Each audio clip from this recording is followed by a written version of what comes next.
Gaddar awards జరిగిన ఈ 2 రోజుల నుంచి కూడా ఇంకా అది తెరపైనే ఉంది. ఎందుకుంది? అరే రాష్ట్ర ప్రభుత్వం చాలా సంచలనాత్మకంగా, చాలా ప్రతిష్టాత్మకంగా తీసుకొని చేసింది కదా అని అనుకునే వాళ్ళు ఉన్నారు. అయితే ఇక్కడ గద్దర్ పేరిట తెలంగాణలో సినిమా వాళ్ళకి ఇస్తున్న అవార్డ్స్. ఓకే, ఇందులో ఎవరు ఆబ్జెక్షన్ చెప్పారు. కాకపోతే ఇక్కడ తెలంగాణ కవులు, కళాకారులు ఎందుకు కనిపించలేదు? ఇక్కడ ఎక్కడి నుంచో తీసుకొచ్చి సినిమా వాళ్ళని ఇటు వాళ్ళకి కోట్ల డబ్బులు ఇచ్చి, ఇప్పుడు నేను అందరు చూసారు శ్రేయా ఘోషల్ 20 నిమిషాల పాటు ఆమె పాటలు వాడిన విధానాన్ని అందరు అనుకున్నారు. అరే శ్రేయా ఘోషల్ అసలు రాదే, స్టేజ్ పైన పర్ఫార్మెన్స్ చెయ్యదే, ఇలా మాట్లాడుకున్న నేపథ్యం కూడా చూసినాం. నిజంగానే ఆమె చాలా డిమాండ్ ఉన్న సింగర్. ఆమె ఎక్కడ కూడా స్టేజీల పైన ఎక్కి పాటలు పాడిన సందర్భాలు చాలా తక్కువ. ఎంతమంది ఆమెను ఆహ్వానించినా కూడా ఆమె రిజెక్ట్ చేస్తూ ఉంటుంది.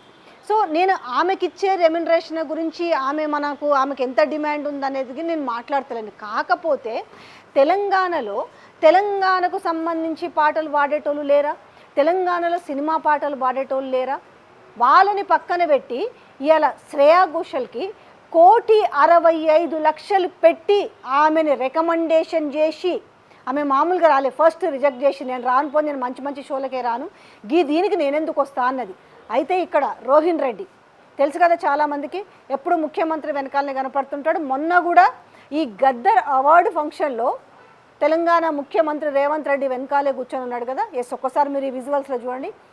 ఆ వ్యక్తే బాలీవుడ్ వాళ్ళతో మాట్లాడి, కరణ్ జోహర్ లాంటి వాళ్ళతో మాట్లాడి లాబింగ్ చేసి శ్రేయా ఘోషల్ని గద్దర్ అవార్డ్స్లో పాటలు పాడడానికి తీసుకొచ్చిరన్నమాట. మంచిదే, కానీ మరి ఇందులో తెలంగాణ వాళ్ళు ఏం అన్యాయం చేసిరు? ఇవాళ మధుప్రియ ఉంది, పాప ఆమె చిన్న అమ్మాయి ఉన్నప్పటి నుంచి కూడా గద్దర్ వేలు పట్టుకొని నడిచి పాటలు పాడింది చూసిరు. గద్దర్ని గద్దర్ తాత అంటుంటుంది. ఆమె ఓన్లీ పార్టీ పాటలో లేకపోతే ఆమె జానపద గీతాలో ఇవే కాదు కదా, ఆమె ఉద్యమ పాటలు పాడుతుంది, జానపద గీతాలు పాడుతుంది, పార్టీ పాటలు పాడుతుంది, అలాగే సినిమా పాటలు పాడుతుంది. ఆమె కూడా మల్టీ టాలెంటెడ్ పర్సన్ కదా.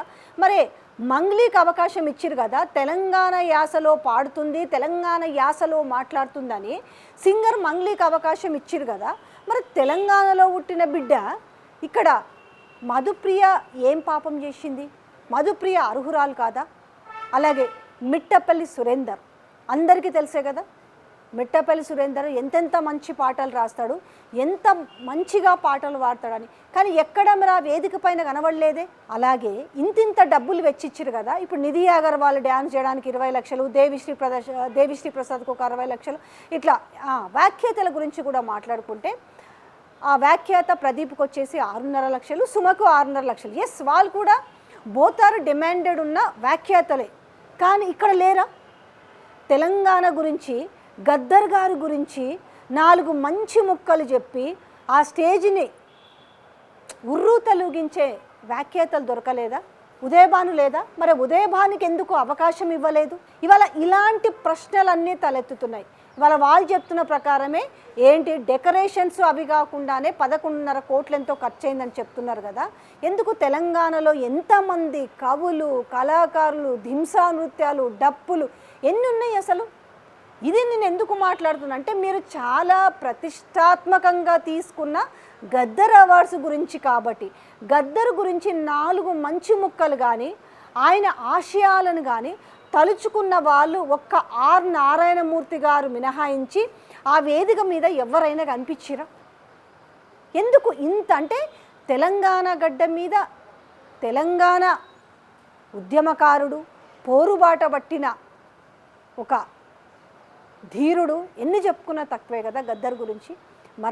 అలాంటి గద్దర్ అవార్డ్స్లో తెలంగాణ వాళ్ళకి ఎక్కడ కూడా అవకాశం ఇవ్వకుండా, వాళ్ళకు ఒక ప్రాముఖ్యత ఇవ్వకుండా, కేవలం అంటే బయటి రాష్ట్రాల నుంచి తీసుకొచ్చి కోట్లు డబ్బులు చెల్లించి, ఎవరివి ఇవంతా తెలంగాణ ప్రజల సొమ్ముని తెలంగాణ బిడ్డల పెట్టనిక చేత కాదు, కానీ బయట నుంచి ఎక్కడెక్కడనో తీసుకొచ్చి ఆ వేదిక మీద దుంకించిరు, ఆడించిరు, పాడించిరు. అంటే ఏం తెలంగాణలో ఎవరు కనబడతలేరా?